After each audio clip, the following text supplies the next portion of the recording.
भाई मैं आपको ये 1000 रुपए दूंगा, आप 4 घंटे इस धूप में खड़े हो सकते हैं? नहीं। बाबा मैं आपको ये 1000 रुपए दूंगा, आप 4 घंटे इस धूप में खड़े हो सकते हैं? नहीं खड़ा हो सकता। 4000 के लिए धूप में कौन खड़ा होगा? दौलत किसी काम में नहीं आएगी, सेहत से बड़ी दौलत नहीं है। 4 घंटे धूप में बंदा मर जाए, पैसा काम नहीं है, क्या करेंगे? नहीं जी। 4 घंटे क्यों? बिल्कुल नहीं। यही सवाल अगर मैं आपसे करूं तो आप भी इस कड़ी धूप में 1000 रुपए के लिए खड़े होने को कभी तैयार नहीं होंगे। लेकिन इसी शहर में, इसी धूप में और इसी तपती जमीन पर कुछ लोग ऐसे भी हैं जो सिर्फ 4 नहीं बल्कि 12-12 घंटे तक खड़े होने के लिए रोज तैयार होते हैं।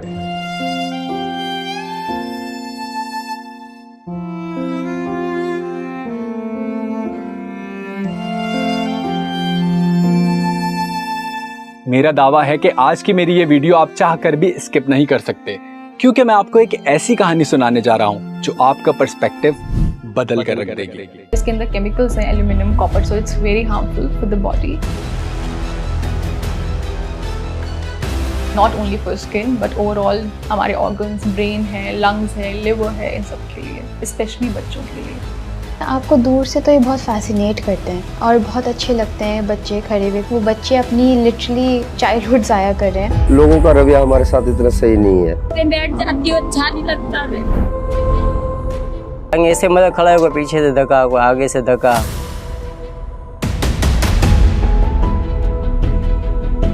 पाकिस्तान में टैलेंट का कोई कदर नहीं है। जाना था। उस रोज भी शदीद गर्मी थी। सूरज की रोशनी से गोल्डन मैन का कॉस्ट्यूम चमक रहा था। यकीनन बदन जल रहा होगा, लेकिन हम तो जाहिरी चमक दमक देखकर ही रुक जाते हैं। जैसे ये गाड़ी वाले साहब रुके, कार वाले ने अपने बच्चों को गोल्डन मैन दिखाकर एंजॉय करवाया और उसी वक्त मेरे जहन में ये ख्याल आया कि गाड़ी वाले को अपना और अपने बच्चों का ही मजा नजर आया।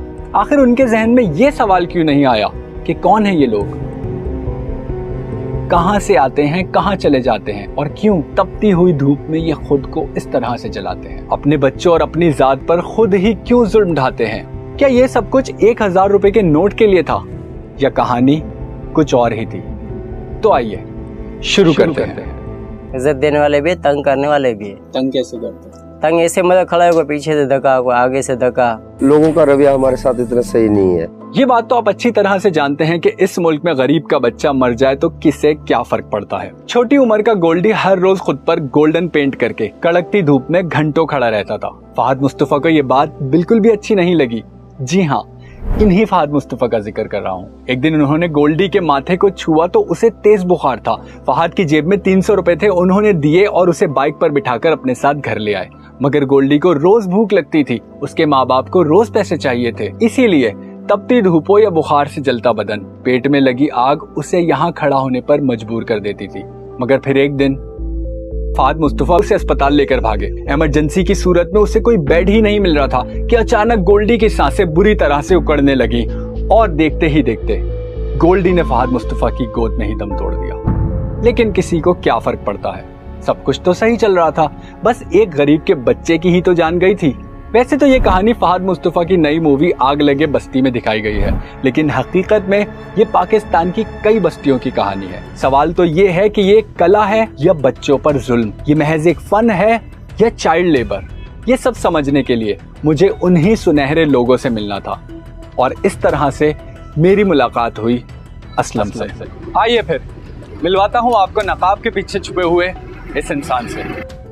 मैं वीडियो देखता रहता हूँ यूट्यूब पे, तो एक बारमूला की वीडियो है, इसमें गोल्डन बना हुआ था। मैं भी कोशिश करके ट्राई करता हूँ। मतलब मैं जब खड़ा हुआ शुरू में 2-3 दिन में वैसे बोल लगा मैं नहीं करना है काम, यार मजा नहीं आ रहा है। चेहरे पे कलर करना, स्प्रे का था डब्बा, उसमें केमिकल बहुत है, तो चेहरा बिल्कुल खराब हो जाता है। फिर मैंने सोचा यार घर भी तो देखना है। असलम एक प्रोफेशनल आर्टिस्ट है। घर की जरूरियात को पूरा करने के लिए वो हर सुबह गोल्डन रंग का स्प्रे अपने चेहरे और जिस्म पर लगाता है। झुलसाती हुई धूप में जैकेट, मास्क, हैट और शूज पहनकर घंटों साकित खड़ा रहता है बगैर हिले, और शाम को अगर नसीब ने जोर दिखाया तो 800 या 1000 रुपए लेकर घर जाता है। और अगर किस्मत ने मुंह फेर दिया तो वो भी अपने 4 साल के बेटे से मुंह फेर कर भूखा ही सो जाता है, क्योंकि उसका बच्चा घर जाते ही कहता है, बाबा चीज लाए हो ना। पहली बात है, ये पेंट्स बहुत चीप होते हैं। इनमें ऐसे प्रोडक्ट्स जैसे निकल, क्रोमियम, कोबाल्ट और लेड जैसे हेवी मेटल्स होते हैं और ये काफ़ी डेंजरस होते हैं आपकी स्किन के लिए, जो कि आपकी स्किन में रेडनेस, एलर्जीज और फोटो सेंसिटिविटी कॉज कर सकते हैं, डार्क पैचेस कॉज कर सकते हैं अगर बहुत लॉन्ग टर्म में इनको यूज़ किया जाए। पूरे ही पाकिस्तान में जगह जगह खड़े आपका ध्यान खींचते ये सुनहरी लोग हर रोज जिंदगी और मौत के बीच से गुजरते हैं, मगर हम 25 करोड़ लोगों को इन चंद लोगों से क्या लेना। 3-3, 4-4 घंटे भी लग जाते, फुल गर्मी अंदर, सर्दी भी होते फिर मुझे पसीना निकलता है, गर्मी में क्या हाल होगा, ज्यादा तो बर्दाश्त नहीं होते, मैं जाके गेटअप उतार के थोड़ा हवा में बैठता हूँ। अभी जो जैसे हालात है वो ज्यादा में ज्यादा 1800, मैं कभी खाली भी जाता हूँ घर पे, फिर बस अल्लाह ताला सब्र दे देता है। 1800 रुपए, चंद घंटे की मेहनत, कराची की झुलसा देने वाली धूप और वो केमिकल स्प्रे जो चेहरे पर पड़ता है तो जला कर रख देता है। लेकिन जरा रुकें, अक्सर पाकिस्तानी उन्हें भिखारी भी समझते हैं और जब मैं ये स्टोरी बनाने के लिए सड़कों पर निकला था तो ये चीज भी देखी कि वाकई गोल्डन मैन के रूप में भिखारी भी मौजूद हैं। जरा समझिए, ये एक फन है जिसकी वैल्यू हम नहीं समझ सकते और इसमें भिखारियों ने अपनी जगह बना ली है। आखिर ये फन कैसा है, चलिए आपको पाकिस्तान से बाहर ले जाकर समझाता हूँ। क्या आपको पता है कि न्यूयॉर्क के टाइम्स स्क्वायर या लास वेगस के स्ट्रिप पर जो स्ट्रीट परफॉर्मर्स खड़े होते हैं वो एक दिन में कितना कमा लेते हैं? एक दिन में 300 से 500 डॉलर, यानी पाकिस्तानी रुपयों में बात की जाए तो एक दिन के 80,000 से लेकर 1,40,000 रुपए तक। लंदन के कॉवेंट गार्डन में जो परफॉर्मर्स खड़े होते हैं उनकी सालाना आमदनी की बात करूं तो वो 60,000 पाउंड तक पहुंच जाती है। उनके सोशल मीडिया पर भी लाखों फॉलोअर्स हैं और हमारा असलम, उसे मिलते हैं धक्के। इज्जत देने वाले भी, तंग करने वाले भी है। तंग कैसे करते हैं? तंग ऐसे मतलब खड़ा है, कोई पीछे से धक्का, कोई आगे से धक्का। असलम सिर्फ रोज के 1000 से 800 रुपए इकट्ठे करता है और कभी कभी वो खाली हाथ भी घर जाता है। आप इसे क्या समझकर पैसे देते हैं, भीख या फनकार को उसकी कला का मुआवजा? पाकिस्तान में टैलेंट का कोई कदर नहीं है। मेरा तो खुद का टैलेंट है। जो लोग भीख मांगते हैं, गाली देते, जो आते उसका आगे जाके हाथ फैलाते, ये बहुत गलत चीज है, ना करे। कोई भी कैरेक्टर हो इसकी बदनामी है। अब आपको एक और हकीकत बताता हूँ। पाकिस्तानी हुकूमत के सालाना बजट में आर्ट्स एंड कल्चर के लिए जो रकम मुख्तस होती है वो ओवरऑल जीडीपी का 0.01% से भी कम है। वहीं अगर फ्रांस की बात की जाए तो वो हर साल अपने फनकारों पर 4 अरब यूरो खर्च करते हैं, जर्मनी 5 अरब यूरो से भी ज्यादा। और हम असलम को धक्का मारकर चेक करते हैं कि मुजस्मा हिलता भी है या नहीं। अब आते हैं उस हिस्से पर जिसे आप शायद सुनना नहीं चाहेंगे। ये मेटालिक पेंट्स जो हैं इनको हम कॉस्मेटिक पर्पस के लिए भी यूज नहीं करते और जिस तरह से ये पूरा दिन फेस पे लगाए रखते हैं, बॉडी पे लगाए रखते हैं, तो इसके लॉन्ग टर्म साइड इफेक्ट्स हो सकते हैं। इसके नुकसान बहुत से हो सकते हैं, जैसे कि हो जाता है कॉन्टैक्ट डर्मेटाइटिस अगर स्किन की बात करें, ठीक है। स्किन हल्की सी जलन हो सकती है, जलने लग सकती है, ठीक है।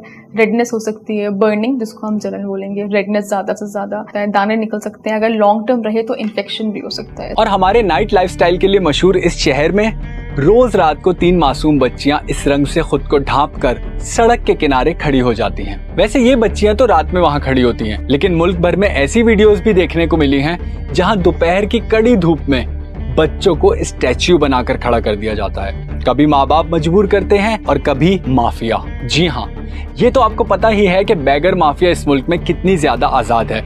वो इन बच्चों को गोल्डन रंग करके मजबूर करती है कि वो कड़ी धूप में खड़े हों और गाड़ी वाले साहब रुककर अपने बच्चों को एंटरटेन कराएं और तरस खाकर उन्हें 1000 रुपए का नोट दे जाएं। बच्चे जो है लाइक जैसे कि उनकी स्किन बड़ों की तरह बहुत मैच्योर नहीं होती। अब बच्चों में ये होता है कि बच्चों का जो रेस्पिरेटरी रेट होता है वो हायर होता है, ठीक है। बच्चे ज्यादा सांस लेते हैं जल्दी बड़ों के मुकाबले में। फिर उससे ये होता है कि जितनी जल्दी सांस लेंगे उतनी ही जल्दी केमिकल एब्जॉर्ब भी हो रहा है, तो जितना ज्यादा एब्जॉर्ब करेंगे नुकसान भी उतने ही जल्दी बच्चों को होंगे। कितनी अजीब बात है ना, बैरून मुल्क में फन बेचकर मुआवजा लिया जा रहा है और हमारे मुल्क में सिंपैथी। यही सोच है कि कोई तरस खाकर पैसे दे जाएगा, लेकिन इन पैसों का बड़ा हिस्सा माफिया रख लेती है और जो उन्हें मिलता है वो कुछ % ही होता है। अभी तो शुरुआत है इस गर्मी की जो आजकल आपका जीना हराम कर रही है। कराची में मई और जून के महीनों में यूवी इंडेक्स 11 से 12 तक पहुंच जाता है। ये वो सतह है जिसे आलमी इदारा सेहत ने एक्सट्रीम डेंजर की कैटेगरी में रखा है। और रेशमा इसी धूप में वही केमिकल वाला स्प्रे लगाकर खड़ी रहती है और रात में एक बार फिर से आ जाती है। मेरा अब्बू गुब्बारा बेचता है। अम्मी ने सोचा था कि आपको ऐसे गोल्डन मैन बनाते हैं। अम्मी ने स्कूल पे जाना था, मेरा अब्बू का कार्ड नहीं निकला हुआ है, आने का दिल नहीं होता है, गुल लेके आ जाते हैं, मजबूरी में बेचना पड़ता। हमारे बंदे बोलते हैं हमको 50 का दे दे, हम देते नहीं उसको। रेशमा, जोया, हैना और खुली सड़क पर अपनी माँ की गोद में लेटा हुआ 10 माह का नन्हा मुकेश। अगर आप बच्चे हैं या खुद बच्चों वाले हैं, जरा सोच कर देखें।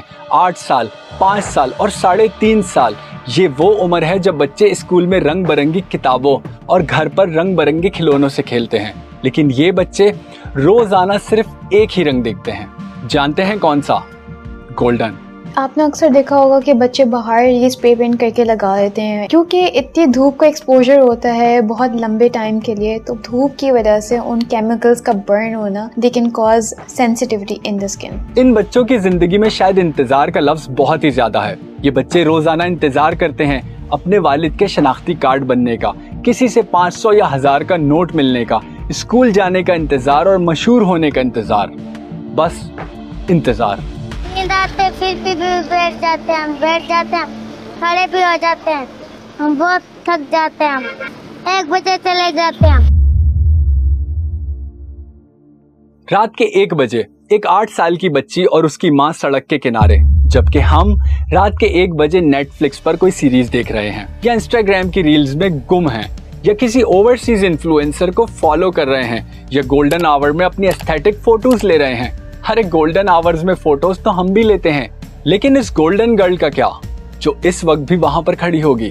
मैं मजबूरी में बैठी रहती हूँ, किसी के आगे भीख नहीं मांगती हूँ। जो भी मिलता है 100 मिले, 150 मिले, 200 मिले, वही मेरे बच्चों का गुजारा मैं कर लेती हूँ। मेरा मियाँ वो गुब्बारे उबारे बेच के, खिलौने बेच के उसमें हम घर चलाते हैं, किराए का मकान है। 2 घंटे भी खड़ा हो सकता हूँ। अब कोई आ गया, वो बच्चा ले गए, बस के सेल्फी बना, फिर मिलता रहता हूँ, नहीं तो मैं खड़ा रहता हूँ। अपने बच्चों को कभी बन के दिखाया कैरेक्टर? नहीं, कभी भी नहीं, क्यों मैं जब कर रहा हूँ मुझे पता है ना क्या है क्या नहीं है, अच्छा नहीं लगता है। जब देखेंगे वो लोग क्या सोचेंगे। असलम तो कहता है कि उसे ये काम अच्छा नहीं लगता, उसे खुद अपने बच्चों के सामने आने से शर्म आती है, लेकिन वो फिर भी करता है।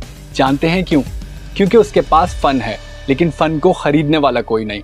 असलम आग के साथ स्टंट करता है, वो प्रोफेशनल डांसर भी है। घंटों तक बगैर हिले एक मुजस्मा बनकर खड़ा रह सकता है। पता है, अगर असलम लंदन में होता या न्यूयॉर्क में तो शायद आज उसके पास लाखों फॉलोअर्स होते, उसका यूट्यूब भी मोनेटाइज होता, कोई इवेंट्स कंपनी उसे बाइज्जत मुआवजे पर हायर भी कर चुकी होती, अरे उसकी परफॉर्मेंसेस के टिकट बिक रहे होते और वो माला माल होता। लेकिन ऐसा नहीं है, क्योंकि वो कराची में है और यहाँ इस फन का बेगर्स माफिया में मिक्स हो गया है। दुनिया भर में अब स्ट्रीट परफॉर्मेंसेज एक बाकायदा इंडस्ट्री बन चुकी है। ऑस्ट्रेलिया में इन स्ट्रीट आर्टिस्टों के लिए सरकार लाइसेंसिंग सिस्टम फराम करती है। इन्हें मखसूस मकामात मिलते हैं जहां हुकूमत खुद इनकी हिफाजत करती है। अगर अमेरिका की बात की जाए तो 2022 की एक रिपोर्ट के मुताबिक स्ट्रीट परफॉर्मेंसेज इंडस्ट्री की सालाना मालियत $3 अरब से भी ज्यादा है। और यहाँ अभी तक स्ट्रीट आर्टिस्ट को लोग भिखारी समझते हैं, और भिखारी को स्ट्रीट आर्टिस्ट जो कड़ी धूप में खड़े होकर न सिर्फ खुद पर बल्कि अपने बच्चों पर भी जुल्म कर रहे हैं। क्योंकि बैरून मुल्क में इस तरह के गोल्डन मैन या सिल्वर मैन बनने वालों के सर पर छपरा होता है, यानी वो खुद भी और उनकी हुकूमतें भी उनकी सेहत के लिए काफी ज्यादा फिक्रमंद हैं, और हमारी हुकूमत उसे गरीब या गरीब की सेहत की परवाह ही नहीं। अगर ऐसा होता तो यूनिवर्सिटी रोड का ये हाल नहीं होता। खैर, बात कहीं से कहीं निकल जाएगी। हम जाहिल हैं, हम क्योंकि खेती बाड़ी लगाते थे उसमें नहीं पढ़ लिख सके। यही बात मैं यही बोल रही, मेरे बच्चे पढ़े लिखे। मेरे बच्चे पढ़े लिखे, ये थी एक अनपढ़ माँ की सबसे पढ़ी लिखी ख्वाहिश। लेकिन इसका ख्वाब वही है जो पढ़े लिखे पेरेंट्स का होता है। वो चाहती है कि उसके बच्चे पढ़े लिखें। कोई माँ बाप ये नहीं चाहता कि उनकी गलतियां उनके बच्चे दोहराएं। और रेशमा, वो तो खुद पढ़ना चाहती है, स्कूल जाना चाहती है, रंग बिरंगी किताबों वाली दुनिया में खो जाना चाहती है। पाकिस्तान में एक सरकारी रिपोर्ट के मुताबिक तकरीबन 2.5 करोड़ बच्चे स्कूल से बाहर हैं। और आप जानते हैं, रेशमा और उसकी छोटी बहन जोया उन्हीं में से एक हैं। लेकिन किसी एक की कहानी भी अगर गौर से सुने तो शायद 2.5 करोड़ का दर्द समझ आ सके। किसी पर जुल्म करना वाकई एक बहुत बड़ा गुनाह है, लेकिन जुल्म देखकर गुजर जाना वो भी एक बहुत बड़ा गुनाह है। तो जब मैंने इस आदमी और इनके बच्चों को खुद को गोल्डन रंग में लिपेट कर कड़ी धूप में खड़ा हुआ देखा तो मैं गुजरा नहीं बल्कि रुक गया। क्योंकि थिंग का यही नैरेटिव है, उस चिड़िया की तरह काम करना जो हजरत इब्राहिम अलैहिस्सलाम को आग में डालने पर अपनी चोंच से आग बुझाने की कोशिश कर रही थी। उसकी यही अदा अल्लाह को पसंद आई। पूरे ही पाकिस्तान में जिस तरह से ये बच्चे और बड़े खुद को धूप में जलाकर ये जुल्म कर रहे हैं, ये इंसानियत के सरासर खिलाफ है। इन पर तरस खाकर 1000 रुपए देने वालों में मैं भी शामिल हो सकता था, लेकिन मैंने ये रास्ता चुना। ऐसा कंटेंट बनाने का सोचा जो इक्तिदार के ऐवानों में गूंजे और इन्हें कोई शेल्टर फराम कर सके, फनकार को उसका हक मिले और इनमें छुपे हुए बैगर माफिया को सजा। जज़ाकल्लाह।